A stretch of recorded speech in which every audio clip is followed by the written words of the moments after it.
এই সবকিছু লইয়া সারাদিনে 2 মণ। আর একটা গরু আছে সারাদিনে খাইবে হলো আপনার 30 কেজি, কিন্তু দুধ দেবো সমান। এর একটা গরু পেটটা ভরা খালি আর উলানি হইব, পেটটা ভরা আর উলান হইব, গায়ে আর উলান সমান হইব। দেখেন না উলান সিংহের, বড় হলেই যে দুধ বেশি না হবে না, তেমন তো না। এটা মনে হয় যে এটার যে সিংহাটা, যে মাথাটা, শেপটা হুম। অরিজিনাল, ওই যে মানুষ খালি কয় না রেড কাউ রেড কাউ, এই রেড কাউর মতো এটা, তার থেকে কোনো অংশ মানে কম ওই হবে না। রেড কাওয়ার মতো গঠন হ্যাঁ গুলো হ্যাঁ, একবারে রেড কাউর মতো গঠন।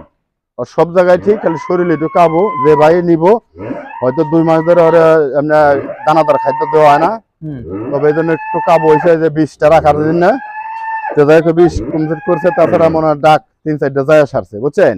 আচ্ছা, হ্যাঁ। এখন এটা ধরা যায় যে এটা গাব আছে, হয়তো 3টা মাস হয়ে গেলেই মনে করেন যে ওর দাম আছে একেবারে নিম্নে তো 2,20,000। 3 মাস হয়ে গেলে? 3 মাসের গাব। আর এখন দাম কত? এখন দাম পড়বে এটা 1,55,000।